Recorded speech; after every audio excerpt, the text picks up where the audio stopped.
Bismillahirrahmanirrahim. Assalamualaikum.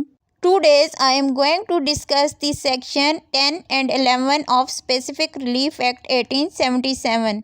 इससे पिछली video में हमने सेक्शन 8 और 9 डिस्कस की थी, जो कि थी recovery of possession of A movable property के बारे में। लेकिन सेक्शन 10 और 11 जो है ये है recovery of possession of movable property के बारे में। तो यहाँ पे सबसे पहले सेक्शन 10 स्टार्ट करते हैं। सेक्शन 10 क्या कहता है? सेक्शन 10 का जो टाइटल है वो कहता है कि recovery of specific movable property. Section 10 में यूज़ हुआ है स्पेसिफिक मूवेबल प्रॉपर्टी, यानी स्पेसिफिक का मतलब है कोई मखसूस मूवेबल प्रॉपर्टी, कोई भी किसी ख़ास किस्म की मूवेबल यानी मनकूला जायदाद जिसे आइडेंटिफाई किया जा सकता है। हमें पता है कि कौन सी प्रॉपर्टी के बारे में बात की जा रही है, यानी किसी ख़ास प्रॉपर्टी के बारे में बात की जा रही है। इसको मैं एग्जांपल्स के साथ समझाती जाऊँ। सेक्शन 10 में वाज़ेह तौर पे ये बात बताई गई है, कोई भी ऐसा बंदा जो इंटाइटल्ड है किसी भी स्पेसिफिक मूवेबल प्रॉपर्टी की पोजीशन लेने का, तो वो प्रिस्क्राइब मैनर्स फॉलो करके, यानी जो सीपीसी में दिए गए हैं उस तरह उसको फॉलो करके केस कर सकता है और अपना पोजीशन वापस लेने का अख्तियार रखता है। सेम वही बात की गई है जो सेक्शन 8 में की गई थी। सेक्शन 10 में भी सेम वही बात है, लेकिन सेक्शन 8 में मूवेबल प्रॉपर्टी के बारे में बात थी, यहाँ पे मूवेबल प्रॉपर्टी के बारे में बात की गई है। अब यहाँ पे सेक्शन 10 में दो एक्सप्लेनेशंस दी गई हैं, देखते हैं इनको वन बाय वन। हमारे पास यहाँ पे एक्सप्लेनेशन 1 है, जो उसको एग्जांपल से यूँ समझाऊँ कि ए एक बंदा है और बी भी एक बंदा है। ए ने बी के साथ एक एग्रीमेंट किया, वो ये था कि ए के पास एक गाड़ी थी, गाड़ी उसने बी को चलाने के लिए कुछ टाइम के लिए दे दी। एक एग्रीमेंट उनके दरमियान जो हुआ वो 1 साल का हुआ कि 1 साल तक तुम ये मेरी गाड़ी चलाओ, और जो गाड़ी की ऑनरशिप थी वो थी ए के, और ए ने जो है उसको चलाने के लिए बी को दिया, बी के पास आ गई गाड़ी की पोजीशन। इन दोनों के दरमियान जो एग्रीमेंट को for the specific time period of 1 year. बी जो है वो ए के साथ एग्रीमेंट करने के बाद एक कंपनी के साथ खुद को रजिस्टर्ड करवा के वहाँ पे कंपनी के साथ एग्रीमेंट करके लेता है कि मैं जितने भी इस कंपनी के लेबर हैं उनको पिक एंड ड्रॉप दूंगा। ये जो पिक एंड ड्रॉप की सर्विस है ये 1 साल के लिए उसने एग्रीमेंट किया होता है एक कंपनी से। अब बी ने यहाँ पे 2 जगह पे एक साल के लिए एग्रीमेंट किया होता है, और जो ए है वो आफ्टर 6 मंथ बी को कहता है कि मैं अब तुम्हारे साथ ये कॉन्ट्रैक्ट मज़ीद नहीं चला सकता, तो मैं अपना ये ख़त्म करके तुमसे गाड़ी वापस ले रहा हूँ।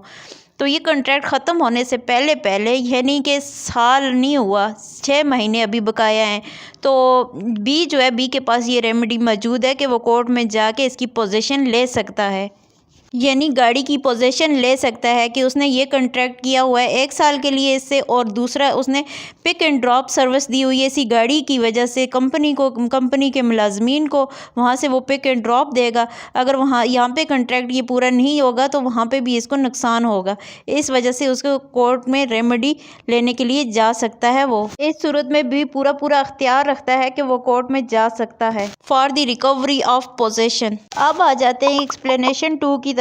इस एक्सप्लेनेशन में बात की गई है एक तो स्पेशल और दूसरा टेम्परेरी राइट्स के बारे में, यानी किसी बंदे का किसी प्रॉपर्टी पे, मूवेबल प्रॉपर्टी पे कोई टेम्परेरी राइट्स बनता है तो वो भी सफिशेंट है फॉर फाइल ऑफ सूट।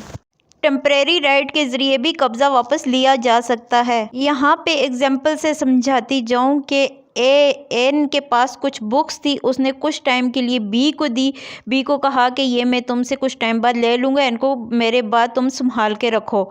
तो जब बी जो था, बी से ये किताबें कुछ टाइम बाद वापस देने के बजाय उससे कहीं गुम होगी, तो ये किताबें मिली जाके सी को। जब बी को पता चलता है कि ये किताबें जो मुझसे गुम हुई थी ये सी के पास है, तो वो सी से ये किताबें लेने जाता है। तो इस सूरत में जो सी है वो इनकार कर देता है किताबें देने से, तो बी के पास टेम्परेरी राइट्स है, वो सूट फाइल कर सकता है किताबों की रिकवरी के लिए सी के ख़िलाफ़ कि मेरी किताबें मुझे वापस कर दी जाए, या किताबों की पोजीशन जो है उसके लिए वो सूट फाइल कर सकता है, ये राइट रखता है बी। ये थी हमारे पास सेक्शन 10। अब आते हैं सेक्शन 11 की तरफ। यहाँ पे सेक्शन 11 बात कर रही है रिस्पॉन्सिबिलिटी की, लाइबिलिटी की, यानी ज़िम्मेदारी की। कोई ऐसा शख्स जो पोजीशन तो रखता है लेकिन ऑनरशिप नहीं रखता, लेकिन जब भी जो एक्चुअल ऑनर है वो डिमांड करेगा कि मुझे इसकी पोजीशन वापस की जाए, तो वो मूवेबल मूवेबल प्रॉपर्टी की पोजेशन वापस करने का पाबंद होगा। उसकी जिम्मेदारी है कि वो पोजेशन को एक्चुअल ऑनर के हवाले करे। बट इस सेक्शन के अंदर कुछ सर्कमस्टांसेस एक्सप्लेन किए गए हैं कि किन कंडीशंस में ये लाइबिलिटीज़ उसकी बनती है कि वो ये डिमांड करेगा अगर एक्चुअल ऑनर, तो वो अपनी ज़िम्मेदारी से पोजेशन को वापस करेगा। जिस बंदे के पास मूवेबल प्रॉपर्टी की पोजेशन है इस वक्त, अगर किसी शख्स के पास ट्रस्टी तौर पे कोई किसी चीज़ की, किसी प्रॉपर्टी की, मूवेबल प्रॉपर्टी की पोजेशन है, तो वो एक्चुअल ऑनर को उसकी डिमांड पे वापस करने का पाबंद है। नंबर 2 पे आ जाता है कि बाज़ दफ़ा हमारे पास जो है मूवेबल प्रॉपर्टी में किसी भी अल्टरनेट रेमेडी को कबूल नहीं किया जाता। कहते हैं कि जिस तरह से हमने जो मूवेबल प्रॉपर्टी, मूवेबल थिंग जो भी दी थी, इसको सेम उसी पोजीशन में हमें वापस की जाए।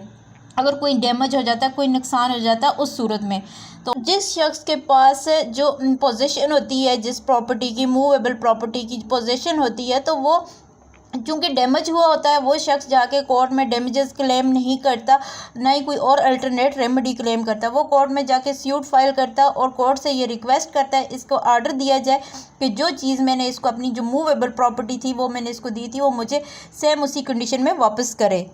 तो फिर यहाँ पे वो शख्स ड्यूटी बॉन्ड होगा कि वो सेम उसी तरह, सेम उसी कंडीशन में उसकी वो प्रॉपर्टी, मूवेबल प्रॉपर्टी, उसको वापस करे। तीसरी बात ये आ जाती है कि जहाँ पे मूवेबल प्रॉपर्टी की कीमत लगाना, कि जो इसका नुकसान हो गया है उस चीज़ के कीमत लगाना, उस प्रॉपर्टी की कीमत लगाना उस डैमेज होने के बाद मुश्किल हो, तो इस सूरत में फोर्थ सिचुएशन जो हमारे पास आ जाती है वो ये है कि अगर आपने किसी बंदे को अपनी movable property as a trustee बना के उसको दी है, तो वो जो है आगे वही प्रॉपर्टी किसी और को ट्रांसफ़र कर देता है। तो इस सूरत में भी आप ये राइट रखते हैं कि आप सूट फाइल कर सकते हैं कोर्ट में इस सेक्शन के तहत, और फिर कोर्ट में जाके आप अपनी इस मूवेबल प्रॉपर्टी की रिकवरी हासिल कर सकते हैं। ये थी हमारे पास सेक्शन 10 और 11 ऑफ स्पेसिफिक रिलीफ एक्ट 1877।